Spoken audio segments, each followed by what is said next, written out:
Hi there, welcome to today's Marketing Innovation Podcast show episode. Today we are here with Roland, our voice product specialist. Hi Roland. Hey, how's it going? All good, all good. And we will discuss the trends in advertising on Alexa and Google Assistants, or more specifically, if customers do want or not to hear ads on these voice platforms. Let's dive straight into the subject. As voice technology and adoption are progressing at a very high pace, marketeers are increasingly exploring opportunities to drive brand engagement and awareness through voice assistants like Alexa and Siri or Google. However, as this is a new communication channel which has already had a degree of controversy surrounding its very fast growth and home penetration, are people already prepared to be exposed to data-driven advertising through these voice devices? This is something that we'll analyze today. So, Roland, what do you think? Let's give it a bit more context and let's talk a bit about the history and the experiments that have been done in terms of advertising on Alexa and Google. Shall we? Sure, let's just dive in. So, if you can remember, back in March 2017, Google made a small experiment with the new movie Beauty and the Beast. So, what happened was that on the release day, during the usual daily brief, they introduced a small part talking about the movie and also reading a synopsis for the users. So whether you were or not interested in the movie, most of the users just got that ad. And that caused kind of an intense argument on Twitter and social media because they thought that this would be the start of advertising on voice platforms, having ads being read during the daily briefs. But Google were quick to respond that it wasn't really an ad, it was more about something that was happening locally near you. So if you were close to a theater, they would try to tell you more about the movies that were being launched in that week or in that day, or shows playing or stuff like that. So they were basically positioning it as a news type of event rather than advertising, but also they gave away the fact that they knew your location. Yeah. Right. Kind of, yeah. And what they did, although they insisted it wasn't an ad, they removed it. So that removal kind of confirmed that it was an ad experiment, but they tried to sell it as more of a update instead of an ad. Yeah, so we've seen then that users were not really ready for ads and they were saturated with the ads from normal social media and TV and all these content platforms. And voice was like the new platform they wanted to keep pure without ads or marketers interrupting their activities. So yeah, since then a lot of time passed and there were a lot of discussions about implementing new suggestion technologies, and we should look more into the state of the ads on voice platforms now. So in terms of Alexa, for example, is it anything that they have been doing recently? Yeah, so Amazon had a recent meeting with some of the key skill builders on the platform, and they talked more about suggesting products in their e-commerce solution and also having paid advertising when you were searching online for an answer.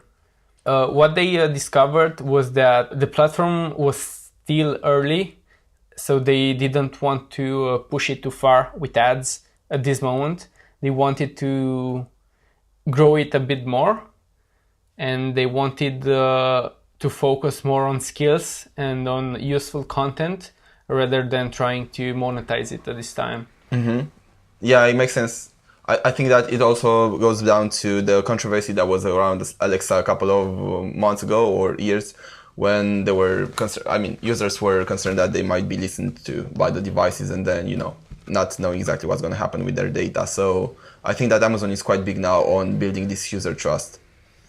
Yeah, it kind of follows all the other social media strategies If you think about it, back in 2006 and 7, when Facebook just started out, they didn't want to focus on ads and monetizing in those first years, only because they wanted to grow.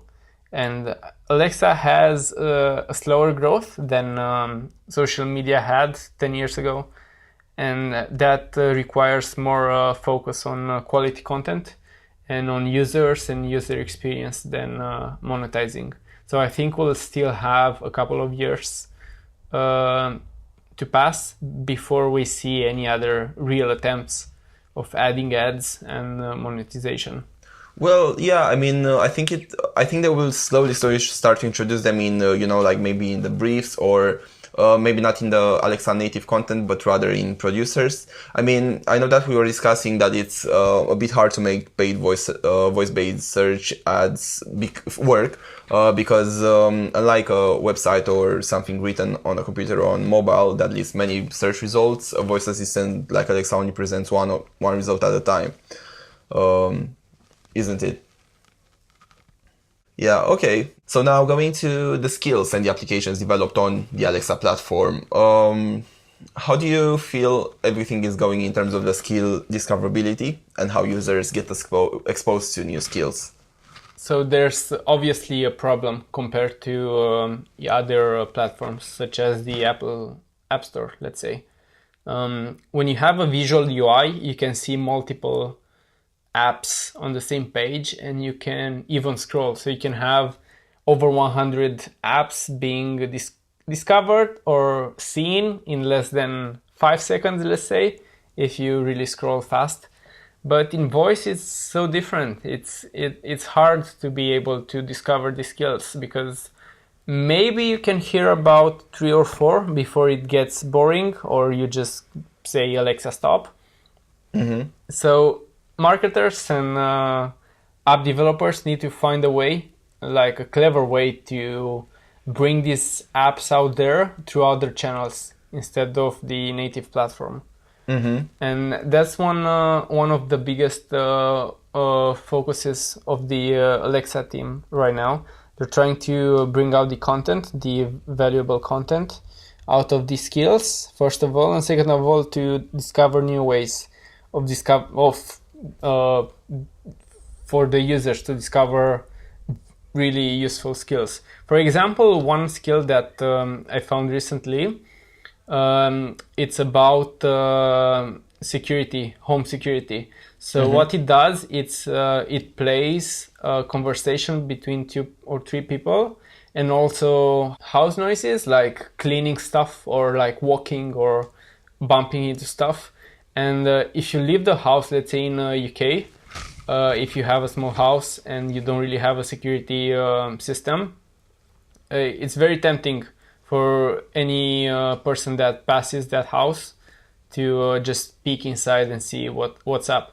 But if you have that speaker that plays conversations and sounds and making the environment such as that any other bypasser would think that people are still in the house, that's like a really interesting idea to play with. And people wouldn't really think of this or wouldn't really find a way to discover this optimally. And I was thinking, how can you bring this kind of skills in front of people?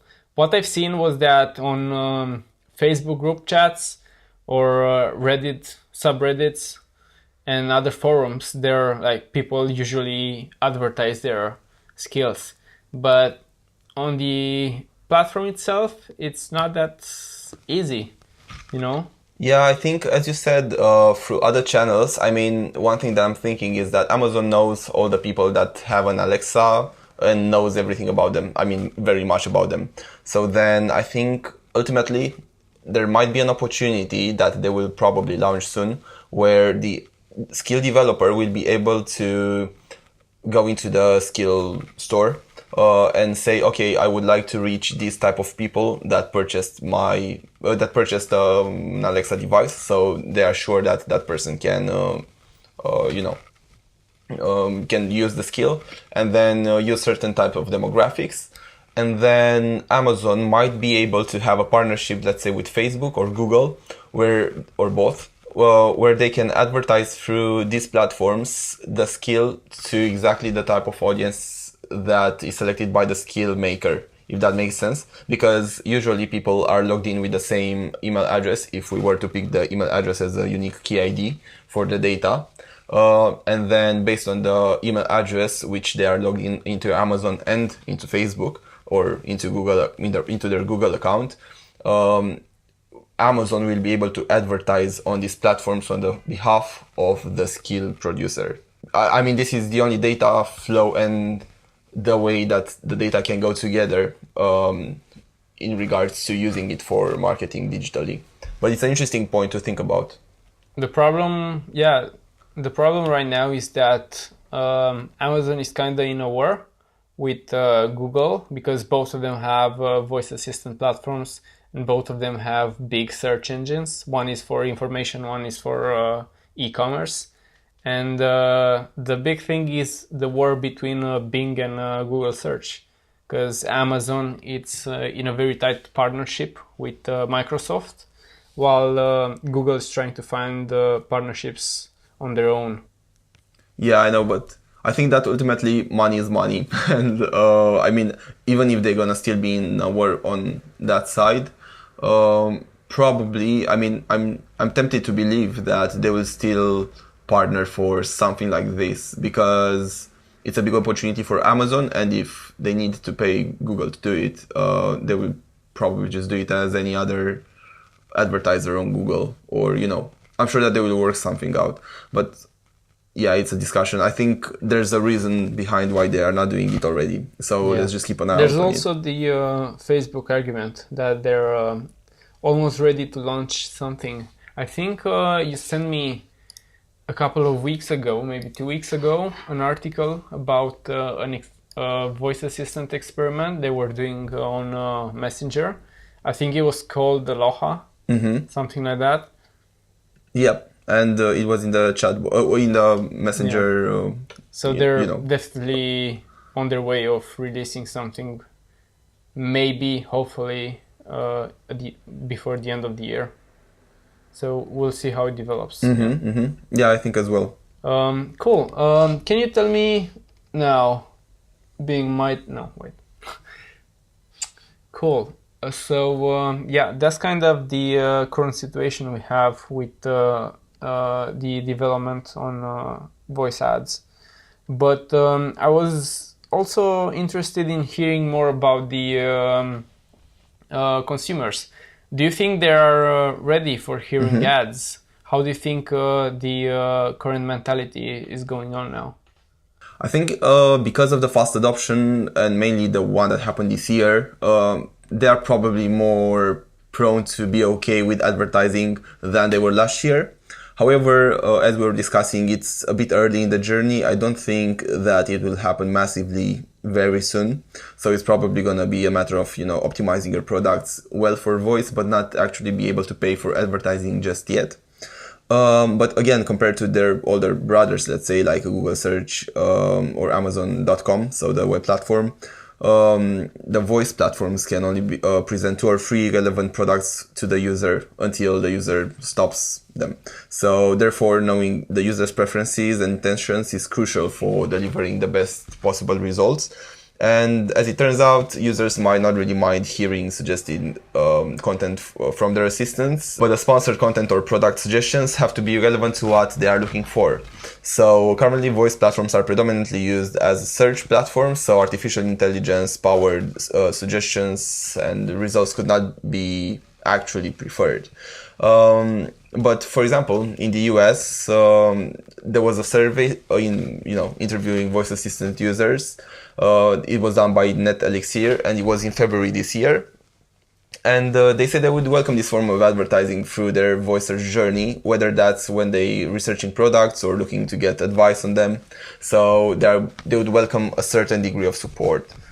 But yeah, I mean, it's interesting because on the other hand, On the other hand, around 16% of respondents said they wouldn't mind getting an advertised product suggestion when they ask either Alexa or Siri to make a purchase, which very likely signals they're on the lookout for a deal or offer. So this can be a great channel in the near future for brands because as opposed to social media, let's say, this is more similar to traditional web or mobile search using a traditional search engine. And when users are doing this, so searching for information and stuff like that, they are more likely to make a purchase and convert. So for a brand, advertising or promoting products on the voice platform actually might be more profitable because the person that searches on this device usually is looking to make a purchase. But all in all, very few respondents overall said that they wouldn't want to hear about any sponsored content or product suggestions at all. And I think it was less than 1% that said they're tired of seeing or hearing ads. And that there are enough of them out there at the moment on the other platforms. Mm-hmm. Wanted to ask you, you've been to a few marketing conferences and talked to some of the lead directors at the Institute of Marketing. So do you think they would be willing to put money into these experimental platforms?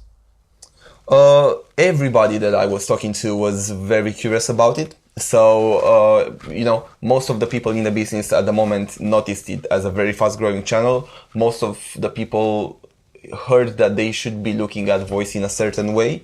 But what I found is that almost nobody really had an idea of what they can do through voice in order to reach the customers better, improve their business or whatever. So in terms of putting their money here, I would think that most businesses need to be a bit more educated in terms of the opportunities here. So that's why we are doing this, and we are here trying to offer more information in terms of where there can be an advantage for brands wanting to engage here. And even if it's experiential, so you can't really tell what the result is going to be in terms of the financial gains, what we found is that many times brands wanting to go down these new routes can get a much better return on their investment rather than traditional marketing. So indeed, the risk is a bit higher, and there is a risk, obviously, that the investment will not pay off in terms of sales, let's say, as much as the brand would like to, but almost every time it's another benefit that comes from it. If it's not the sale, it's probably a better brand perception, is better brand awareness and engagement in a new customer pool, and even PR, because if, let's say, you are a very traditional brand, but you choose to go down on an experiential path, and then that's successful, or somebody notices it, and then it gets into the news, or it gets into some very relevant blogs for you, then in terms of the financial investment that offers you as a brand, you are very much higher. So for example, getting into Forbes, let's say, as a brand with a sponsored post can cost you up to 5-6K, while as developing and then you get like a lot of exposure, but developing skill might be a bit less than that, but developing a skill might be less than that. And apart from the possibility of getting into the news, you also get a lot of customers. You open this new channel for your business, so you have additional benefits as well. Wrapping it up, I would say that once everybody understands what's in for them, I think they would be okay with it. At the moment, there's a very high interest in the possibilities of the platform, so I think investing in the platform is going to be just a matter of time. And some of the people were already interested in doing more simple things like briefing skills and how to use the briefing strategy for their content strategy. So together with, let's say, blogs or social media posts, stuff like that. So educating the customers and engaging. At the moment, I think that the biggest and simplest opportunity for brands is in this type of skills. The simple ones that offer information and engage with the user, and then it's gonna be the commerce. So again, wrapping it up in terms of the ads, what would you say? Like, are customers ready from your perspective, let's say, or not? And where do you think the technology is going at the moment? To wrap it up, it's definitely early in the journey, but from what I've seen compared to last year's, yes, customers are getting more and more accommodated with the idea of having an always listening assistant that can suggest better products or better solutions for their problems. And I think that there's a great opportunity for brands to capitalize in the voice space and becoming advertising pioneers while reaping the benefits that come with the early adoption. So by early adoption, like I mean great pricing, it's almost free at the moment, high engagement because there's not that much content, and also industry leader positioning. Look at the partners Amazon are having with so many brands to push this platform. Imagine being one of the partners of Google Search when they launched and having so many words like reserved because of that partnership, being a pioneer. It's kind of the same thing. It's not the same thing because it's a more niche of a platform, but definitely it's something you should look into. Yeah. Mm-hmm. Yeah, I agree. And like as a brand, again, something that you can do at the moment is just make sure that your SEO is in place, and your products are optimized for voice as well and voice purchases. If you can be on Amazon, then that can be a good option for you as well. And as always, like if you feel you'd like to discuss this a bit further or you have any questions, just pop us an email at hello@marketiu.com. And we'll be happy to help and to explore this further. So we can always book, let's say, like a consultation session with either myself or Roland, let's say 30 minutes free, no strings attached, and we can see if there's an opportunity for your brand to scale on this channel. And as we said, if it's not, then it's fine. But if it is, it's probably going to be one of the best things that you'll be doing because it's not much competition. The pricing is great, and the opportunity for your brand in terms of additional benefits such as exposure, engagement, awareness are massive at the moment. But yes, that was it for today. Looking forward to meeting the next time. And until then, keep rocking it. Roland, thank you very much for being on the episode and all the contribution as always. And guys, we'll meet next time. Have a nice one.